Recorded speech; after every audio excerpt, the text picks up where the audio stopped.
భారతదేశం చేపట్టిన ఆపరేషన్ సింధూర్ తర్వాత పాకిస్తాన్లో తీవ్ర సంక్షోభం నెలకొంది. భారత దాడులతో పాకిస్తాన్ వణికిపోతుంది. పాకిస్తాన్ ఎంపీలు ప్రభుత్వాన్ని తీవ్రంగా విమర్శిస్తున్నారు. దీంతో దేశంలో భయాందోళన వాతావరణం నెలకొంది. ఒకవైపు భారత్ దాడులతో వణికించేస్తుంటే మరోవైపు స్వదేశంలో పాక్ ప్రభుత్వానికి తలనొప్పి తప్పడం లేదు. పీటీఐ పార్టీ కార్యకర్తలు జైల్లో ఉన్న మాజీ ప్రధాని ఇమ్రాన్ ఖాన్ ను విడుదల చేయాలని నిరసనలు చేపట్టారు. తాజాగా పాకిస్తాన్ ఎంపీ ప్రధానిని తీవ్రంగా విమర్శించారు. షహబాజ్ పిరికివాడు, భారత ప్రధానమంత్రి నరేంద్ర మోడీ పేరును కూడా ఆయన పలకలేడని అన్నారు. అదే సమయంలో టిప్పు సుల్తాన్ ఓ కోట్ను కూడా చెప్పారు. సింహాల సైన్యాన్ని నక్క నడిపిస్తే వారు పోరాడలేరు, వారు యుద్ధంలో ఓడిపోతారు అని అన్నారు.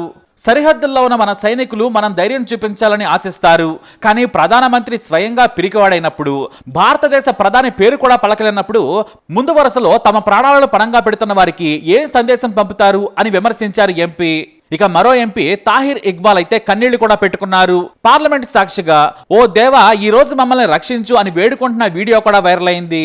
దేశాన్ని చుట్టుముట్టిన అశాంతి గురించి ఆందోళన చెందుతూ దేవుడి రక్షణ కోసం ప్రార్థించారు. మొత్తానికి పాకిస్తాన్ ఇప్పుడు అల్లకల్లోలంగా మారింది. ఇక ఎలాగూ బోర్డర్లో మనం ఏం చేయలేమని పాకిస్తాన్ ఇప్పుడు కొత్త ఆలోచనలకు తెరలేపింది. పాకిస్తాన్ ఇంటర్నెట్ ద్వారా భారతీయులకు హాని కలిగించడానికి కొత్త కుట్రను పన్నుతోంది. ఓ నివేదిక ప్రకారం పాకిస్తాన్ ఇప్పుడు భారతదేశంపై సైబర్ దాడికి సిద్ధమవుతుందని ఓ పక్క బోర్డర్లో పాకిస్తాన్ సైనికులు బిక్కుబిక్కుమంటూ ఉన్నారు. ఎందుకంటే పాకిస్తాన్ ను భారత్ కోలుకోలేని దెబ్బ కొట్టింది. ప్రస్తుతం ఏమీ చేయలేక ఇప్పుడు ఇంటర్నెట్ ద్వారా భారతీయులకు హాని కలిగించడానికి కొత్త కుట్రను పన్నింది. డాన్స్ ఆఫ్ హిల్లరీ అనే ఓ ప్రమాదకరమైన వైరస్ ను ఓ ఫైల్లో ఉంచి సోషల్ మీడియాలో ప్రచారం చేస్తున్నారని తెలుస్తోంది. మీరు వాట్సాప్, ఫేస్బుక్, టెలిగ్రామ్ లేదా ఈమెయిల్లో తెలియని ఫైల్ లేదా లింక్ ని క్లిక్ చేసినట్లయితే ఈ వైరస్ అటాక్ చేస్తుంది. పొరపాటున కూడా దానిపై క్లిక్ చేయకండి. ఎందుకంటే మీరు చేసే ఈ చిన్న పొరపాటు చాలా ఖరీదైనది కావచ్చు. ఈ ఫైల్లో మీ వ్యక్తిగత సమాచారాన్ని దొంగిలించడం లేదా ఆర్థిక నష్టాన్ని కూడా కలిగించడం చేస్తారు. డాన్స్ ఆఫ్ హిల్లరీ అంటే ఏంటంటే ఇది వీడియో ఫైల్స్ లేదా డాక్యుమెంట్ల రూపంలో వ్యాప్తి చెందుతున్న ప్రమాదకరమైన మాల్వేర్. ఈ మాల్వేర్ మీ పరికరంలోకి ప్రవేశించిన తర్వాత అది యాక్టివ్ గా మారుతుంది.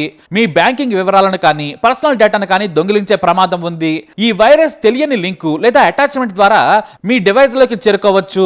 మీరు taskschhe.exe అనే ఫైల్ ని కనుగొంటే మాత్రం ఆ ఫైల్ పై పొరపాటును కూడా క్లిక్ చేయకండి. ఇక మాల్వేర్ దాడుల నుంచి మిమ్మల్ని మీరు ఎలా రక్షించుకోవాలంటే యాంటీవైరస్ సాఫ్ట్వేర్ ఉపయోగించండి. అలాగే మీ ఓఎస్ ని కూడా అప్డేట్ చేయండి. అనుమానాస్పద లింకులు, అటాచ్మెంట్లపై క్లిక్ చేయడం మానేయండి.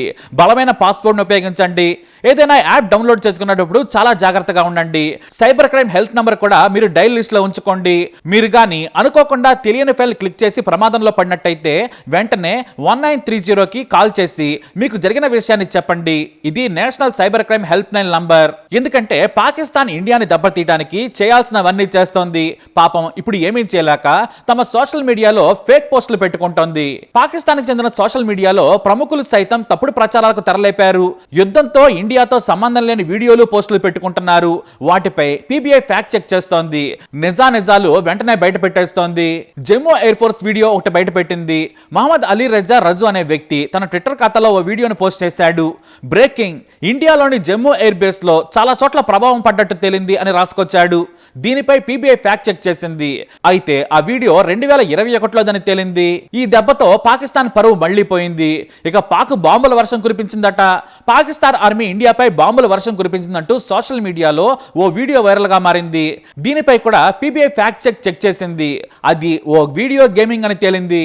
ఇక పాకిస్తాన్ ఇండియన్ ఆర్మీకి చెందిన సుఖోయ్ 30ని పేల్చేసిందట. ఓ పైలట్ ను ప్రాణాలతో పట్టుకున్నారని ఓ పాక్ వ్యక్తి పోస్ట్ పెట్టాడు. ఆ పోస్ట్ పై పీబీఐ ఫ్యాక్ట్ చెక్ చేసింది. అది కూడా ఫేక్ అని తేలింది. అది 2014 సంవత్సరంలో మహారాష్ట్రలో కూలిపోయినట్లు తేలింది. ఇలా పాపం ఏమీ చేయలేక సోషల్ మీడియాలో పోస్టులు పెట్టుకుని ఇప్పుడు దేశంలో కూడా పరువు పోగొట్టుకుంటున్నారు. ఒక పక్క పార్లమెంట్ లో కొట్టుకు చేస్తున్నారు. బోర్డర్ లో అయితే పాక్ సైనికులు చనిపోతున్నా కూడా సిగ్గు రావడం లేదు. ఏదో ఓ రకంగా ఇండియాని దెబ్బతీసేందుకే ప్రయత్నిస్తున్నారు. ఇప్పుడు ఇంటర్నెట్ ద్వారా కూడా అటాక్ చేస్తున్నారు. కాబట్టి ఏదేమైనా ఇప్పుడు ప్రతి ఒక్కరూ జాగ్రత్తగా ఉండడం మంచిది. इंडिया के इन मामलात के ऊपर एक स्टेटमेंट नहीं आई. जनाब डिप्टी स्पीकर साहब, मुझे टीपू सुल्तान के वो एक कॉल याद आ रहा है कि अगर एक लश्कर, तो इसलिए जनाब स्पीकर ये बात वाज़ा कर देनी चाहिए, हमारी कौम यकजा है. मैं इन सब से कहूंगा कि मिल के चलो और अपने रब से रजू करो. रब काबा, हम तेरे आगे दरख्वास्त करते हैं, इस मुल्क की हिफाजत फरमाना जो तूने हमें अता किया है, और ये नबी सल्लल्लाहु अलैहि वसल्लम की दुआओं का है।